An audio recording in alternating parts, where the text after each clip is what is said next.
ने दर दर की ठुकराए हुई और सितम रसीदा औरतों को जमीन की पस्ती से उठाकर आसमान की बुलंदी पर पहुंचा दिया और इसे इतना कीमती बना दिया कि इसे हिजाब और पर्दे का हुक्म दिया ताकि ये कमजोर मखलूक गंदे और हवस परस्तों की निगाहों से महफूज रहे। मगर अब कुछ गंदी और नापाक ज़हनियत के लोग इन औरतों को घर की रानी के बजाय बाजार की गुड़िया बनाना चाहते हैं। घर की चाहत दीवारी के जीनत के बजाय स्टेज की रौनक बनाना चाहते हैं। उन्हें तहफ़्फ़ुज़ देने के बजाय इन्हें फहाशी का जरिया बनाना चाहते हैं।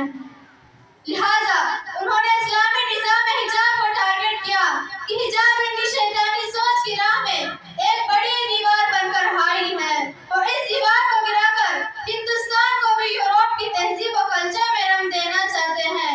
लेकिन उन्हें मालूम नहीं मुसलमान औरतें अपनी जान से ज्यादा अपने ईमान की हिफाजत करती हैं, अपनी जिंदगी से ज्यादा अपनी इज्जत और आबरू के लिए मरती हैं। जिस्म से जान तो निकाली जा सकती है लेकिन मुसलमान औरतों के सरों से दुपट्टा नहीं उतारा जा सकता। हिजाब इज्जत है, हिजाब वक़ार है, हिजाब हया है, हिजाब गैरत है, हिजाब हिफाजत है, हिजाब प्रोटोकॉल है, हिजाब इज चैस्टिटी, हिजाब इज डिग्निटी, हिजाब इज शेम, हिजाब is an honour for all women.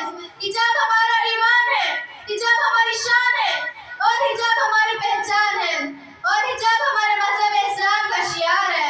हम हिजाब करती थी, करती हैं, इंशाअल्लाह ताला करती रहेंगी। अस्सलामु अलैकुम व रहमतुल्लाहि व बरकातहू।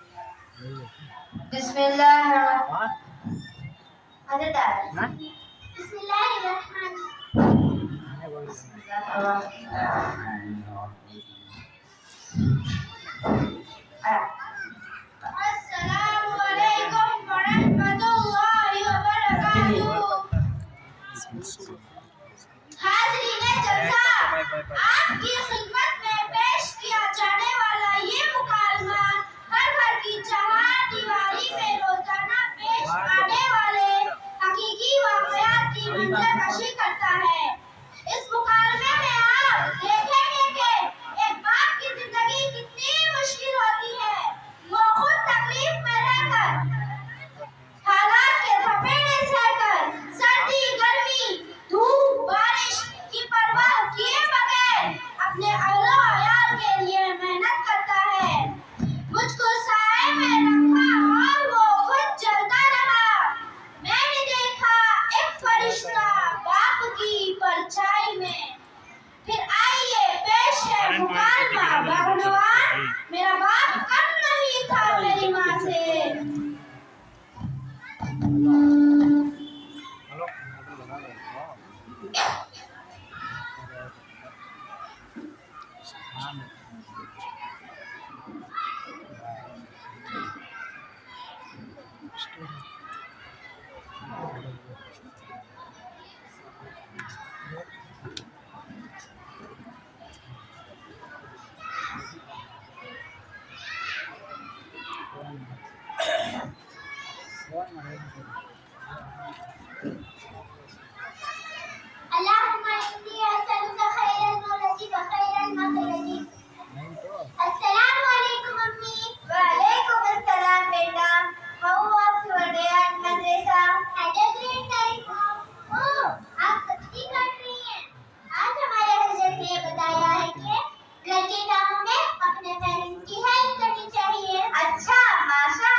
सोफा से भी दवा ना नया दादा ही हम ना आपने सलामी नहीं किया और ना ही घर में दाखिल होने की दुआ पढ़ी। क्या अम्मी आप भी जब देखो टोकती रहती हैं, सलाम नहीं किया, दुआ नहीं पढ़ी। ये सारी पुराने जमाने की बातें अपने पास रखिए। भैया ये पुराने जमाने की बातें नहीं बल्कि हमारे नबी सल्लल्लाहु अलैहि वसल्लम की सुन्नत है। ए, तू तो चुप ही रह। जब देखो कर कर कर। मेरा क्या? दोनों भाई बेटा होना तेरा डायलॉग दिया नहीं करे सर अरे वाह 5 मिली से जगह चैनल खिलाना सुना दे अम्मी, आपको याद है ना, आज पूरे 3 महीने 18 दिन हो चुके हैं। पापा रोजाना प्रॉमिस करते हैं, अगर आज भी मेरी बाइक नहीं आएगी तो देख लेना। मेरे सारे दोस्तों के पास बाइक है। हमारे अब्बा के पास बेटे क्यों गुस्सा हो रहे हो? तुम तो जानते हो कि तुम्हारे पापा की सैलरी इतनी नहीं है, वो बस से ऑफिस जाते हैं। तो मैं क्या करूं? Duty start gulab jamun. वाह थैंक यू मामा। बिस्मिल्लाह। लेकिन तुम्हारे पापा के पास तुम्हारे लिए ये सरप्राइज है। सरप्राइज। वाह वेरी टेस्टी। वाह, इसमें शक्कर है। उसे करेंगे घी नहीं है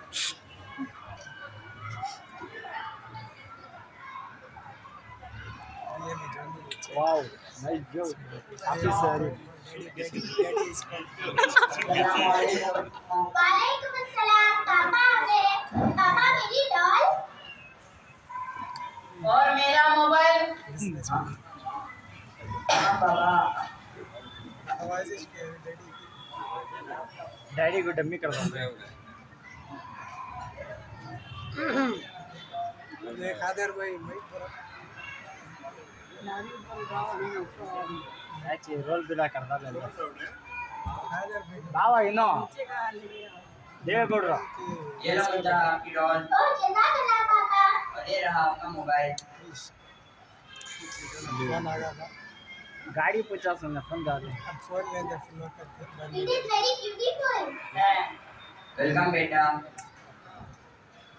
बिजनेस में हाँ ये देखो पापा मेरे लिए कितनी अच्छी डॉल लाए हैं और भाई के लिए बाइक। ओह लगता है सैलरी मिल गई। मैं आपको कब से कह रही हूँ कि आप अपना ये शू बदल लें। कितना पुराना हो गया है। जोश में पूरा है जोश में माशाल्लाह अरे भाई अभी तो ये जूता काफी अच्छा है, नेक्स्ट मंथ ले लेंगे। आप कब से नेक्स्ट मंथ कह रहे हैं? एक बात पूछूं पापा, हाँ बेटा क्यों नहीं। आप अपना खर्च हमें क्यों नहीं छूने देते? क्या उसमें तो मालिक हो जाएगा बेटा जब आप बड़े होकर पापा बन जाओगे ना तो आप भी अपना पर्स किसी को छूने नहीं दोगे। इंटरव्यू देखो इनका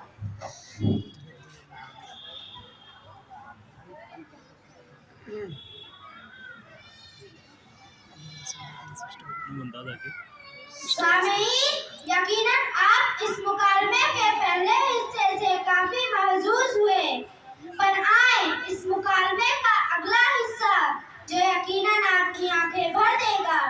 देखिए 3 महीने के बाद क्या होता है। बेटा बड़ा है अब गाड़ी होना चाहिए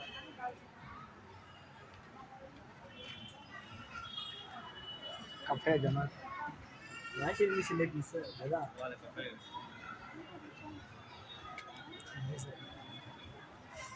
आज मेरी बाइक आ चुकी होगी। Bike bike bike. लाओ पापा मेरी बाइक की।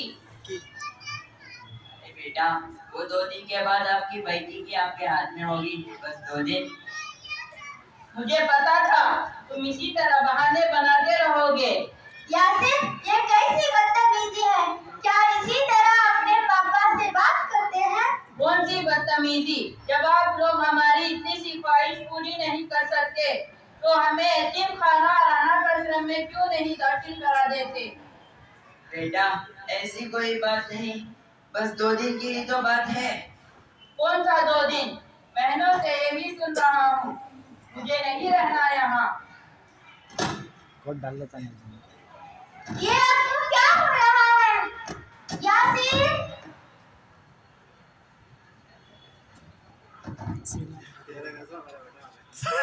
पहले बोला मुझसे ऐसा चला गाड़ी होना फोन होना इतना कैसा पूछा नहीं मैंने नहीं पूछा, पूछने से पहले बोला। जिंदगी में पूछा नहीं। खुद के दम पे जीतूं, झूठ बोलना नहीं। खुद के दम पर जीतूं। दादा आयुब बेट को देख रखा है, नेक्स्ट गाड़ी छोना सा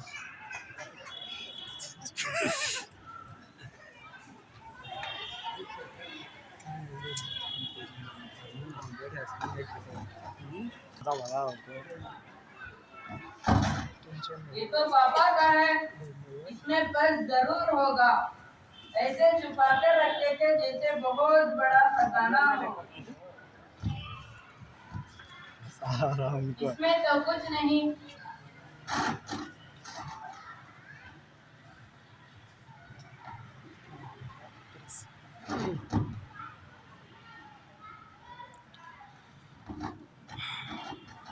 घर का राशन 6,000, दूध वाली को 1,553, बस का किराया 900 रुपए। कल मेरी जिंदगी का सबसे खूबसूरत दिन होगा। कल मेरा बेटा 16 साल का हो जाएगा। I miss you, पापा।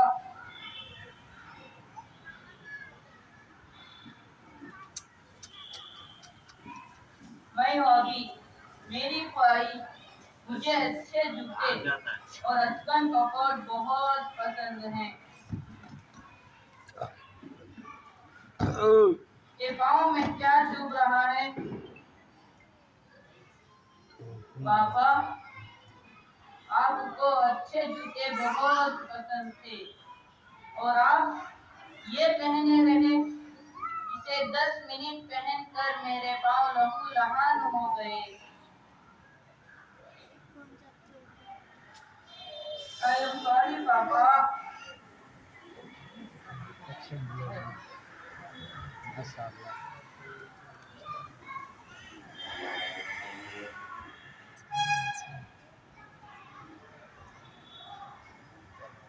चितापा अंतर इंश्योरेंस के नहीं इंश्योरेंस के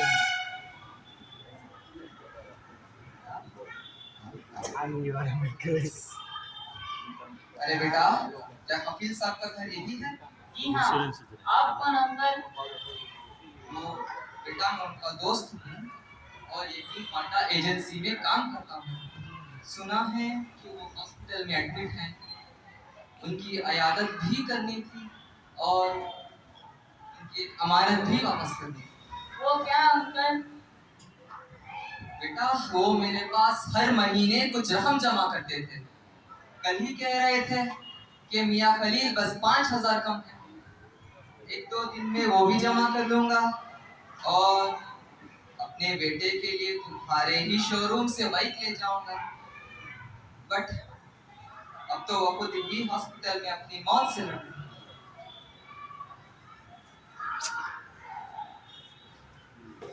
अरे अच्छा तुम्हें क्या हुआ बेटा, तुम क्यों रो रहे हो? अंकल, वो बदनसीब बेटा मैं ही हूँ।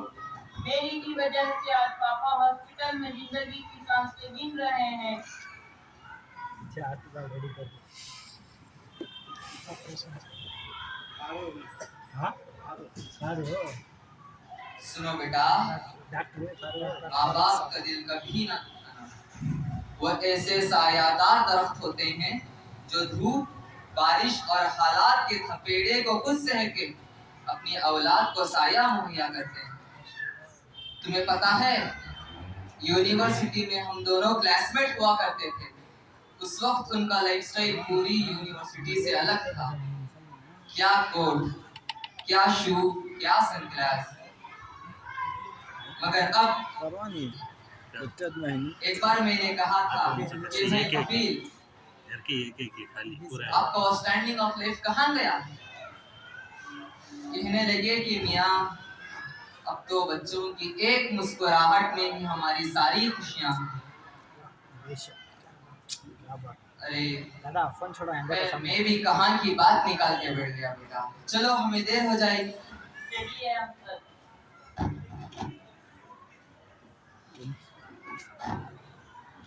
इसे यहीं फेंक दो। नहीं अंकल, ये जूते अब हमारे लिए बहुत कीमती हैं। शाबाश, चलो। मुझे ऐसा टेंशन वाला चीज खिलाया सब आप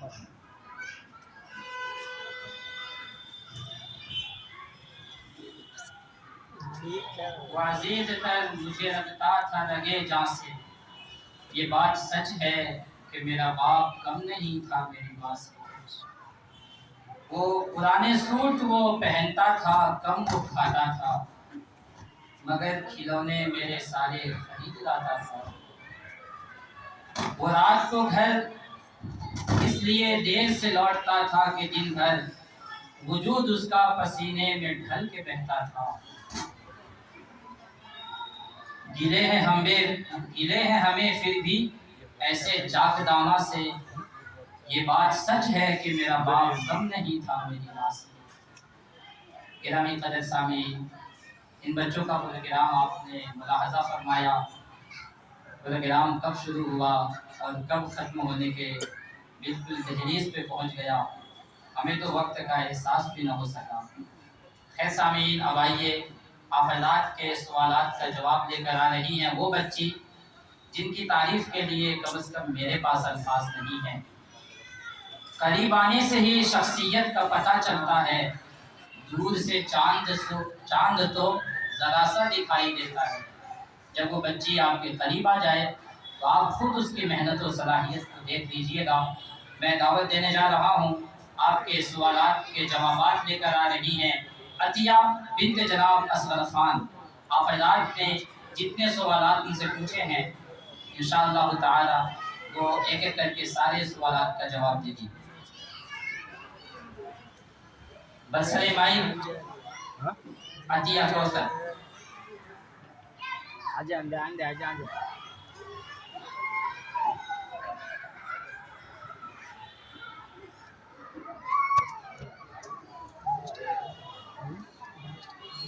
है कि घराम अगर नहीं पकाना हो तो खाना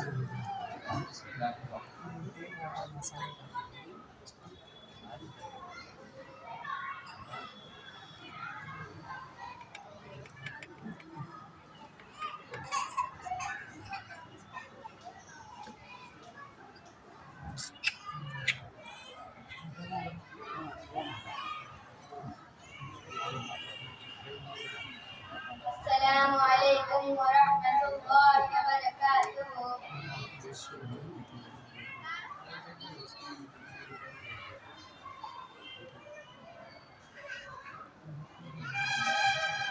एक साहब ने ये सवाल पूछा है, हमारे नबी सल्लल्लाहु अलैहि वसल्लम के कितने बेटे थे?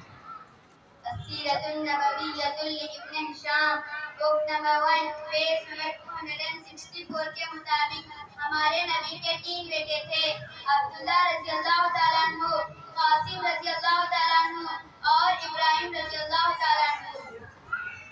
सुभान अल्लाह तो बोले। सुभान अल्लाह। बाज़ाब्ता ये बच्ची आपको हवाले के साथ जवाब देगी। ये सबसे बड़ा इस बच्ची का कारनामा है और ये सवालात आपने पूछे हैं, ये पहले से मुतय्यन शुदा नहीं। जी, एक साहब ने सवाल पूछा है, हमारे नबी सल्लल्लाहु अलैहि वसल्लम पर सबसे पहली आयत कहाँ नाज़िल हुई, क्या नाज़िल हुई? अस्सीरतुन नबविय्यतुल Ibn Hisham, book number 2 page number 232 के मुताबिक हमारे नबी सल्लल्लाहु ताला अलैहि वसल्लम पर पहली आयत हवाले में नाज़िल हुई। माशाअल्लाह। उसी साहब ने ये भी पूछा है, हमारे नबी सल्लल्लाहु अलैहि वसल्लम की दादी का नाम क्या है? अस्सीरतुन नबविय्यतुल Ibn Hisham, book number 1 page number 238 के मुताबिक हमारे नबी सल्लल्लाहु ताला अलैहि वसल्लम के दादी का नाम फातिमा है। सुभान अल्लाह तो बोलते हैं। सुभान अल्लाह। की मेहनत पूरी हो जाएगी, माशाअल्लाह।